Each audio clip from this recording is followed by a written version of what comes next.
मैं ये वीडियो काफ़ी लोगों के रिक्वेस्ट पे बना रहा हूँ कि स्टॉक मार्केट में इन्वेस्टमेंट कैसे करते हैं एक डिसिप्लिन तरीके से। तो उसके बारे में, क्योंकि मैं 3 साल से स्टॉक मार्केट कर रहा हूँ, तो थोड़ी बहुत नॉलेज है मुझे। थोड़ी बहुत कह सकते हैं, या कह सकते हैं कि ठीक ठाक। मैंने इन 2 साल में अपना जो पोर्टफोलियो है, मेरा इन्वेस्टमेंट है, वो मेरा 100% के आसपास मुझे रिटर्न दे रहा है। तो अगर 50% का CAGR आप मान सकते हैं कि साल का मुझे मिल रहा है। लेकिन जितना लोग आसान समझते हैं कि स्टॉक मार्केट में इन्वेस्टमेंट करना है, एक्चुअली में उतना होता नहीं है। कई सारे लोग यूट्यूब में वीडियोस देख के जो स्टॉक्स का रिकमेंडेशन मिलता है उसके बेसिस पे इन्वेस्टमेंट अपना चालू करते हैं। कुछ लोग म्यूचुअल फंड में SIP करते हैं, जो काफ़ी हद तक मैं मानता हूँ कि ठीक भी है, और कुछ नज़रिए से वो गलत भी है। एक्चुअली गलत इन द सेंस कि जिनको अगर मार्केट की नॉलेज है तो वो म्यूचुअल फंड नहीं करके वो डायरेक्टली अगर स्टॉक्स में इन्वेस्टमेंट करते हैं तो वो ज़्यादा बेटर है। क्योंकि आप कहीं ना कहीं म्यूचुअल फंड में आप ब्रोकरेज जो है पे करते हो, जो फंड मैनेजर होते हैं उनको पे करते हो चार्जेस, यानी कि अपना जो भी इन्वेस्टमेंट आपका रहता है वो 100% इन्वेस्टमेंट में आपका नहीं लगता है। तो ऐसे में अगर आपको खुद से नॉलेज है या फिर आप कहीं से सीख के अगर करते हैं, तो आप वो जो मैनेजर को जो पे कर रहे हैं वो अमाउंट कहीं ना कहीं आप बचा पाएंगे, और खुद से आप ट्रैक कर पाएंगे इंडिविजुअली स्टॉक्स को, अपने पोर्टफोलियो को।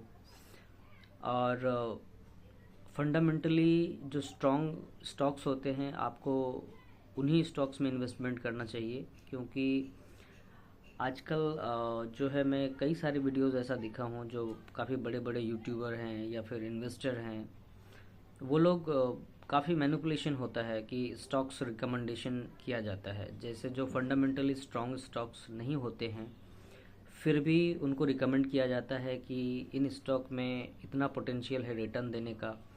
और कहीं ना कहीं आपको वो ऊपर के लेवल पे ट्रैप कर देते हैं। यानी कि अगर स्टॉक का प्राइस है 500 रुपीज़, आपने ऑल टाइम हाई पे परचेज़ किया जो कि 500 का है, और जो प्रमोटर यानी कि जो कंपनी के ऑनर होते हैं, उनका कहीं ना कहीं तो पहले से इन्वेस्टमेंट रहता है 100, या फिर कहीं पे भी जो बड़े इन्वेस्टर लोग एंट्री लेते हैं।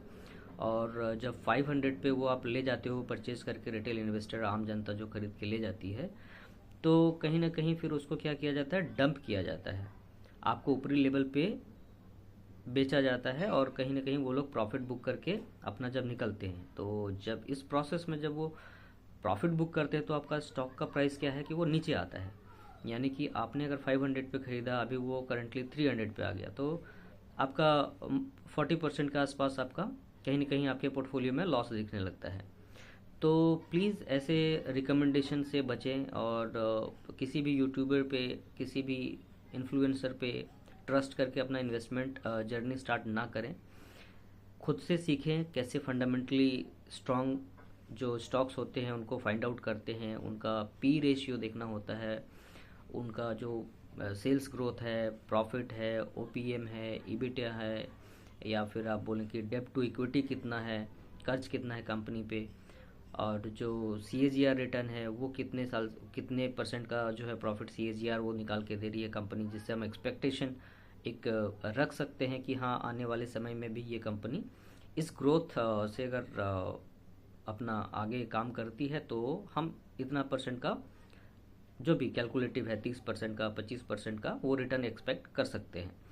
तो ये सब आप, मैं आने वाले वीडियोस में काफ़ी जल्द ही ये कोशिश करूँगा कि ये सब मैं टॉपिक्स कवर करूँ कि कैसे फंडामेंटली स्ट्रॉन्ग जो स्टॉक्स होते हैं उनको फाइंड आउट करना आना चाहिए, या फिर कैसे हम जो उसका ट्रैक रिकॉर्ड देख सकते हैं, कंपनी की जो अर्निंग है और विजिबिलिटी है वो कैसी है, कितना कैश फ्लो है उनका, कितना प्रॉफिट है, हर क्वार्टर में कितना उनका प्रॉफिट इंक्रीज़ कर रहा है या डिक्रीज़ कर रहा है, जिसके बेसिस पे हम जो है सिलेक्शन कर सके अपने स्टॉक्स का और इन्वेस्टमेंट जर्नी को स्टार्ट कर सके। क्योंकि देखिए स्टॉक्स इन्वेस्टमेंट इसलिए ज़रूरी है क्योंकि आज की डेट में जो एफडी है या फिर आप एलआईसी बोलिए या फिर कोई भी इन्वेस्टमेंट स्ट्रेटजी है अपार्ट फ्रॉम इक्विटी मार्केट, जो कि स्टॉक मार्केट से अलग है, कहीं ना कहीं आपको 6-7% से ज़्यादा का रिटर्न आपको नहीं देती है। ऐसे में आप अगर देखेंगे तो महंगाई भी कहीं ना कहीं आपका 5 से 6% का रेट से इंक्रीज़ हो रहा है। तो ऐसे में हमें ज़्यादा अपने जो कैपिटल है उस पर अप्रिसिएशन नहीं मिल पाता है। कहीं ना कहीं जो हमने जो पैसा रखा है उस पर जितना रिटर्न मिलना चाहिए वो हमें नहीं मिल पाता है ये आपका इन्वेस्टमेंट करके। जैसे कि अगर आप एफडी कराते हैं या इंश्योरेंस कराते हैं, एलआईसी कराते हैं या और भी कुछ कराते हैं। लेकिन एक स्टॉक मार्केट एक ऐसी जगह है जहाँ पे आप स्टॉक्स में इन्वेस्टमेंट करके एक अच्छा खासा रिटर्न आप बना सकते हैं अगर आप 3 साल का टाइम फ्रेम रखते हैं मिनिमम। क्योंकि देखिए मार्केट है यहाँ पे काफ़ी अप एंड डाउन रहता है, न्यूज़ बेस्ड रहता है कि कुछ कभी न्यूज़ आ गई अच्छी तो मार्केट आपको उसको थम्स अप करेगा और वो उसको मार्केट ऊपर की ओर जाएगा। और सेम वे में अगर नेगेटिव न्यूज़ रहती है तो कहीं ना कहीं फिर ये रहता है कि स्टॉक मार्केट नीचे आएंगे तो आपके स्टॉक जो हैं वो भी कहीं ना कहीं नीचे आएंगे।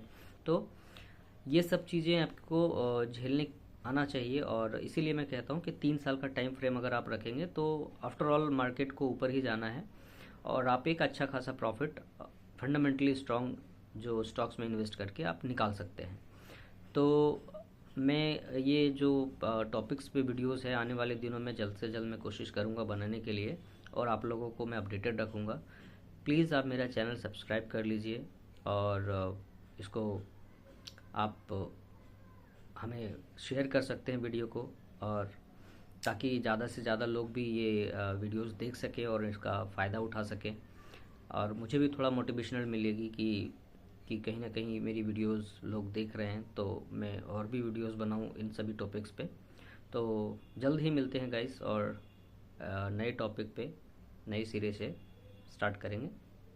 तब तक जय हिंद।